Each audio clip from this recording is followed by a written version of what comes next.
suis.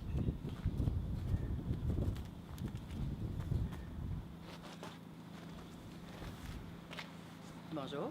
Bonjour. Moi, je suis Annie. Je suis propriétaire du refuge animaux à Saint-Bernard-de-Beauce. J'ai commencé à sauver les animaux en septembre 2009, mais je suis déménagée ici, ça vient de faire 7 ans en décembre, pour continuer ma mission. Ici, c'est un petit enclos. Quand je reçois des chatons ou bien une maman avec des petits chatons, je les mets ici tranquilles pour pas qu'ils soient avec les autres. Puis j'en ai fait d'autres l'été passé aussi. Quand j'ai des nouveaux minous qui sortent de quarantaine, pour les habituer avec les autres, je les mets ici, puis ils sortent à l'occasion, là, puis je vérifie, je supervise s'ils s'entendent bien avec les autres. OK. C'est mon beau Raph. Hein, mon beau Rafi? C'en est un qui vient de sortir de la quarantaine, ça fait environ une semaine. Tu fais ton beau garçon? Hein? Oui, tu es un beau garçon. Il est prêt pour adoption. Il est plus grand. Ici, c'est mes plus vieux. Ça fait 6-7 ans qu'ils sont ici. Oui.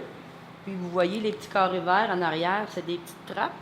L'été, je rouvre ça, puis on a un enclos tout clôturé à l'extérieur qui peuvent aller prendre le soleil. OK. Pourquoi celui-là, il est pas en cache?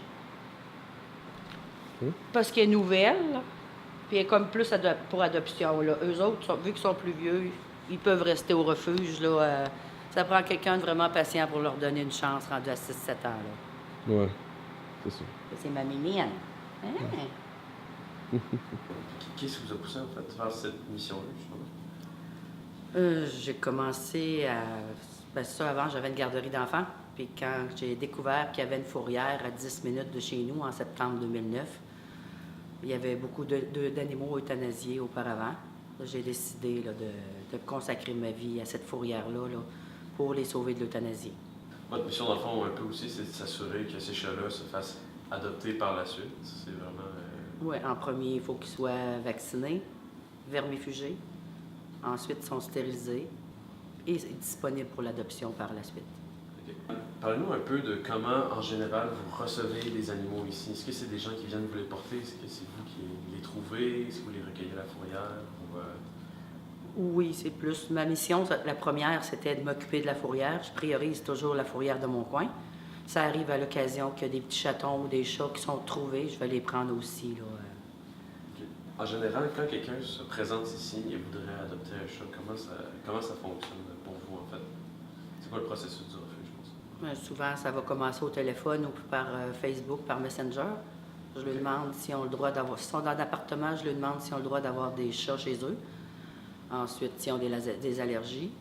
Là, je lui dis souvent que je tannante avec mes questions, mais je veux pas d'abandon pour ceux que j'ai sauvés. Là. Puis ensuite, quand toutes les questions me conviennent, on prend rendez-vous puis ils viennent visiter le refuge. Mais comme vous venez de le mentionner, vous êtes présente donc sur les réseaux sociaux. Oui. Vous considérez ça vraiment comme une aide, en fait, pour rejoindre des gens? Puis, Facebook, c'est miraculeux pour moi, là. Ouais. Les 16 650 j'aime. Oh, wow, OK. Oui. C'est une belle... j'ai des animaux rendus à Forestville, le lac Mégantic, grâce à Facebook, là, Verdun. Est-ce que vous pensez qu'il y a plus de refuges, en fait, qui devraient interdire à des gens d'adopter, justement, à cause de raisons X qui ne seraient pas aptes à prendre en charge le chat? Bien, il y en a que... C'est pas comme si on voit dans... C'est pas un refuge, mais les animaleries, eux autres sont là juste comme pour vendre, là. Ils reçoivent les petits chatons, puis d'après moi, qu'ils aillent n'importe où. C'est pas certain que j'ai la vérité, là, mais pour moi, c'est important. C'est comme si je plaçais mes enfants, puis il faut être très, très sélectif pour leur avenir, là. Puis si ça fonctionne pas dans leur famille, je leur dis tout qu'ils reviennent ici au refuge. Pourquoi, à votre avis, on devrait choisir un animal en refuge plutôt qu'un chat en animalerie? Dans un refuge, c'est pour donner une deuxième chance à un chat ou un chien. Tandis que dans les animaleries, moi, je trouve que ça l'encourage les gens à donner le chaton puis à ne pas les impliquer à se faire stériliser. Aussi, les éleveurs vont placer beaucoup en animalerie. Moi, je trouve que déjà assez d'animaux à sauver de l'euthanasie puis à replacer sans en mettre d'autres au monde, là, comme les éleveurs. Puis... C'est très important, la stérilisation. Donc vous, dans le fond, vous assurez que le chat qui va sortir de ce refuge-là, et en fait qui y vit en ce moment, soit absolument en santé, qu'il n'y ait pas de quoi que ce soit. Oui, si j'ai un petit doute qu'il va pas bien à 100 mais premièrement, il sort pas de la quarantaine tant qu'il n'est pas top shape, là. Ok. Puis non, je ne le laisserai pas partir non plus. La quarantaine, c'est quoi ça en fait? Ça, c'est mon local qui est de l'autre côté. Ouais. Ils sont comme chacun en cage. C'est rare ici, ils sont tous lousses, là. Mais quand ils arrivent, ils sont en quarantaine. Premièrement, ils sont vermifugés. 3-4 jours après, ils sont vaccinés. Et quand ça fait 10 jours qu'ils sont vaccinés, ils peuvent passer de ce côté-ci. S'il y a un chat, en fait, qui ne réussit pas à se faire adopter, vous le gardez ici, Oui, il va rester ici. malgré tout. Oui, j'en ai que ça fait 6-7 ans qu'ils sont ici. Soit qu'ils soient vraiment... Ils ont peur des humains, mais entre eux, ils vont bien, là. Entre chats, ils s'entendent bien. Vous n'avez pas eu de chat qui avait une peur, par exemple, un peu un chat qui pouvait être pas mal anxieux, par exemple, auprès de... Ben, j'ai comme ma GL, là, qui... faut y aller doucement, là. Ça va prendre quelqu'un Ça va prendre quelqu'un de patient pour lui donner sa chance, là. Puis même, je sais même pas comment je la mettrais dans une cage moi-même, là, si quelqu'un voulait l'adopter, là. Ok. Mais on va trouver un petit truc. Est-ce que vous entretenez des liens avec d'autres refuges, par exemple, sous forme d'entraide? Assez rarement. En général, vous restez pas mal Oui, pas mal tout le temps individuel. individuel. Vous êtes capable de vous faire sortir ça par vous-même. Oui. Ça couvre quelle région, la fourrière de la Beauce? Ça couvre environ 15 municipalités. Ok. Tous les chats errants qui sont ramassés ou les personnes qui ne veulent plus, c'est l'escouade canine qui va les chercher, qui les met à la fourrière. Ils font le 4 jours de pension. Quand ils sont pas réclamés, là, c'est là, s'ils sont gentils et qu'ils ne sont pas malades, c'est là que j'interviens puis je vais les chercher. Et puis en plus, normalement, mensuellement, vous recevez combien de chats errants? Est-ce qu'il y a des périodes plus achalandées comme l'été? Le déménagement en juillet, oui. Ok. Oui. Vous dealez beaucoup avec justement ce genre d'abandon-là. C'est Oui. assez récurrent. Puis là, la période des chatons aussi, ça va arriver là, dans fin avril, début mai, là, ça va être épouvantable. Mais toutes les chattes vont accoucher ou viennent d'accoucher. Fait que dans 2 mois, tous ceux qui n'ont pas fait stériliser le chat, c'est les refuges qui vont en écoper. Pour l'aide financière, est-ce que vous récoltez des dons par les réseaux sociaux, par Internet, ou est-ce que vous avez de l'aide gouvernementale, ou c'est 100% autosuffisant? Pour les dons, ben, côté financier, le gouvernement ne donne absolument rien. Aucune aide. Non. Il envoie la MAPAC pour nous soutirer 261 pièces par année. C'est toujours des activités de financement. On fait des lavotons l'été, les soupers spaghettis en novembre, de la vente de billets, la vente de calendrier.